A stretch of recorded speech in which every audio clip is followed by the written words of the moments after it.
So if you've been following my sort of minimalist journey up until now, then you know like my greatest pain point has always been my wardrobe. That's where pretty much all of my money went. That's exactly where I felt the most impulsive and shopped and behaved the most impulsively.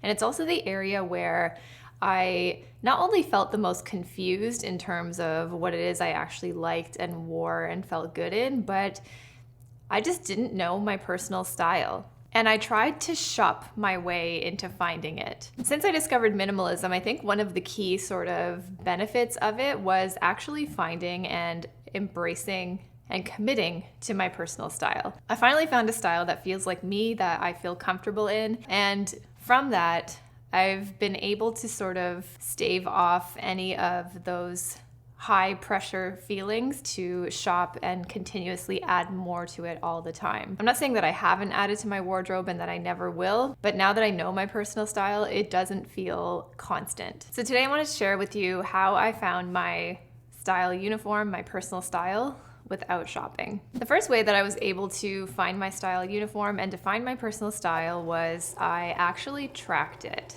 If you guys have been following my channel for a while, then you know that I created this like mini wardrobe. No, it wasn't really that mini. I created a wardrobe tracking spreadsheet. If you were interested in downloading it, I will leave it linked down below. It's completely free. It's just like an Excel Google Doc thing, but I found it very useful to track the items that I was actually wearing every day. And I actually did that for a whole year. I will have a video following up with you to share with you what I wore the most and what I wore the least out of my wardrobe. But I just found it a very useful exercise to keep track of what I was actually wearing, because I think in my head, I often assumed that I was wearing a lot of my pieces more than I actually was. Tracking my wardrobe just gave me the ability to objectively look at what my style behaviors are, what I reach for, and what I wear the most often. And from there, I was just sort of able to break down the elements and characteristics of those pieces to figure out why it is I liked them so much or why I reached for them. It could have been things like color, comfort. There's a bunch of factors that sort of went into my getting dressed behaviors, and tracking it was just very eye-opening for me. And the tracking thing can be a little hardcore for some people, so then I think at least identifying the pieces that you wear the most is a great place to start. You can do that by flipping hangers in your closet, or just taking selfies every morning using closet tracking apps, however you want to do it. But it can sort of lead you into this next step of identifying the pieces that you wear all the time. And for me, this helped me define my personal style, because in identifying those pieces, I was able to sort of disconnect the idea of how I always felt I wanted to look like versus what I actually looked like on an everyday basis. And that would manifest through my most worn pieces. Sometimes these pieces weren't necessarily my favorite clothes, but they defined my personal style because I wore them all the time. So that's what I look like every day. How we spend our days is how we spend our lives, and whatever we spend our lives wearing is your personal style. And then what I did next was I also identified the pieces that I actually felt good in.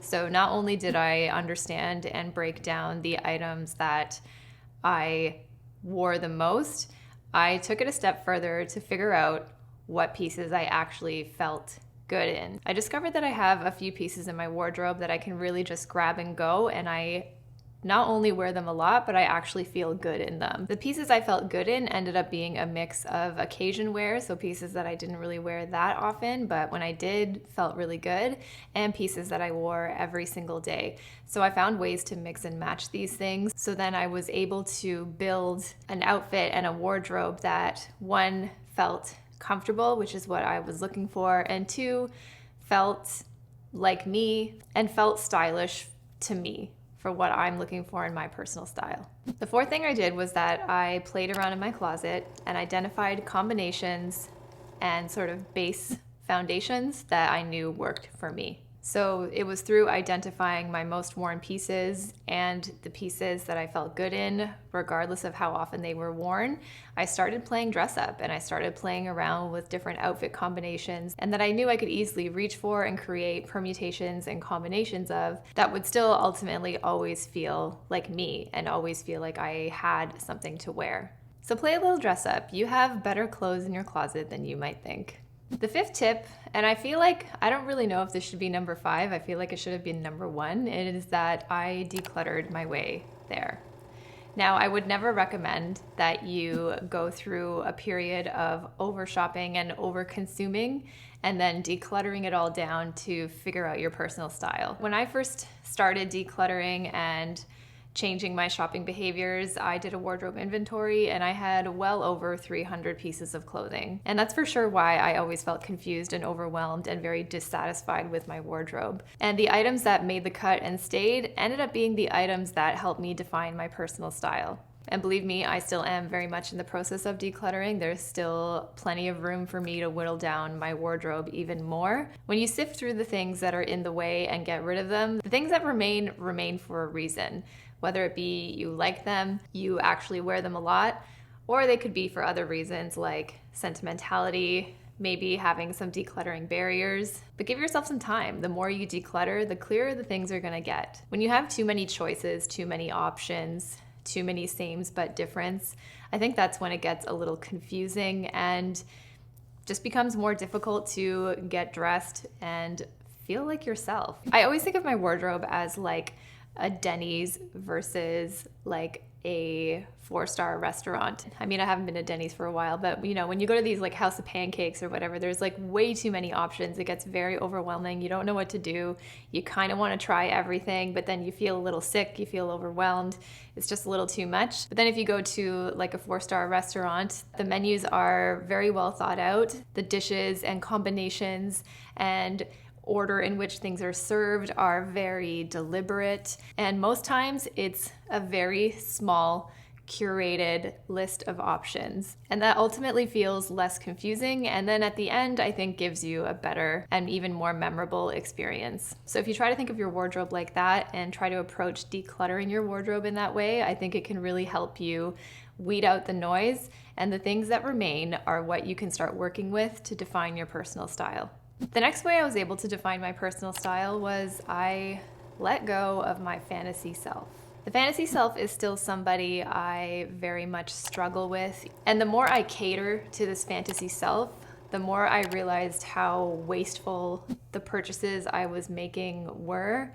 I would end up buying things and just never wearing them because they didn't practically work. They felt like too much, like I just felt uncomfortable and really conspicuous and like a try hard whenever I put them on. Like it just didn't feel natural, didn't feel like me. Whereas other things that are in my closet, I can just throw it on and without a second thought, I can move on with my day and I know I still look and feel good. Whenever I cater to my fantasy self, it ultimately follows up with feelings of discomfort, uneasiness, self-consciousness, and I just don't feel good. My self-esteem suffers, my wallet suffers, and it just leads to a whole lot of stress that I just don't really have time for in my life anymore, I realized.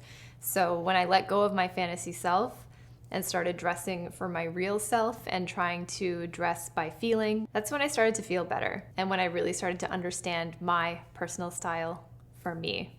The next way I was able to define my personal style without shopping was that I let myself sit on it. And no, I don't mean it in that kind of way, but whenever I found something that I wanted, that sparked my interest, that I wanted to buy, then I would wait. I'd let myself sit on the purchase. I would either put it in my wish list. I would just find a way to sort of tag it and save it for later. I really had to teach myself to create space from the wanting of the item and the spending of the actual money. And 9 times out of 10, I would forget about the item altogether. I noticed that the amount of times I actually followed through with the purchase, it was so infrequent that a lot of these wants just ended up being like blips on my radar. There was no longevity to them. They didn't spark a hunt. They didn't spark me starting to budget. They didn't spark me trying to think about what I could declutter to make room for this new thing. Delaying the gratification, building wish lists, and revisiting them, making plans for the items that I want, it just sort of helped me realize that nah, this doesn't really fit into my personal style. The next way I was able to define my personal style without shopping was that I figured out what I wanted from my style. I had to figure out what I was looking for, how I wanted to feel,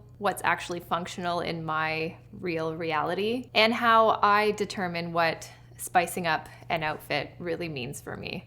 And ultimately, that was never achieved through buying new stuff. It just wasn't. Like for me, I realized spicing it up means throwing on a blazer. It means throwing on a red lip. It means putting on a pair of boots every once in a while. And those are all things I can easily access in what I already have at home. I found I didn't necessarily need to add more to spice it up. What I realized that I'm looking for in my personal style is I always want to be comfortable. I always want to be very sort of clean and basic, and I never want to feel like I'm trying too hard. And I learned that a lot of what I already owned really did fit into those boxes for me. And the more I took away, the clearer that got. Even though sometimes I still feel like I have nothing to wear, or I'll find myself being caught in that comparison trap and feeling like things are missing and feeling like, oh, if I only just added those one more pair of shoes, then my wardrobe would be perfect and complete. I'm not immune to those feelings whatsoever, but realistically, I get by without it. I'm not less of a human because of it. I'm not any less deserving. And it's not going to take away any opportunities and make me feel less whole when those things are missing from my wardrobe. So one of the final ways that I was able to define my personal style without shopping was that I simply stopped caring. I stopped chasing trends. I stopped following influencers who triggered me to want things and to shop, or would just make me feel inadequate in some way, like I was behind or that I was missing something. And I stopped caring. And I don't mean I stopped caring in an apathetic way, but I just stopped giving my energy to those things that ultimately made me feel like shit about myself. I really had to set boundaries around my triggers and also really give myself time to explore the decisions that I had already made within my own closet. Everything I bought and spent money on was a choice, impulsive or not, it was. And when I embraced shopping for new less and ultimately shopping my closet more and decluttering my way into my personal style, I was able to spend time in those choices and actually get use out of them and realize that maybe they weren't so bad. When I was a hardcore impulse shopper, I saw it, I want it, I got it, just bought it, and then I moved on right to the next thing because that thing that I bought was never good enough. But I never even gave that thing a chance to be used and for me to even decide why it wasn't good enough. Because I barely wore it. A lot of these things were hanging with tags still on, and they just didn't stand a chance.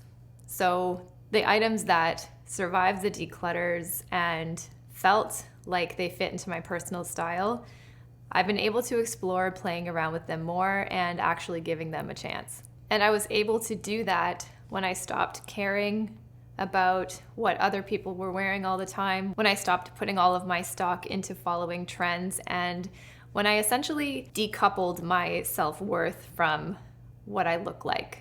I may not be the coolest, I may not be the most stylish, and yeah, I will wear t-shirts until they turn yellow and pit stainy, but ultimately, I feel like myself. And when I feel like myself, I think that's when I feel the most confident, I feel the most worthy, and that's when I feel like I can put real energy into the things that I care about. Whether that be building relationships, into my work, it all sort of spills over into finding ways that actually nourish and feed me in my own life. And when I was shopping constantly and trying to find the answers in things, that's when it ultimately took away from that. So those are some of the ways that I've been able to define my personal style and I guess ultimately build some confidence all without shopping. So let me know, do you need to shop to figure out your personal style? And let me know some ways that you did. Thanks so much for watching, guys, and if you would be so kind to please give this video a thumbs up. It really is a great way you can help support the channel, and it would mean so much to me if you did. If you haven't already, please subscribe, and I'll see you in the next one. Bye.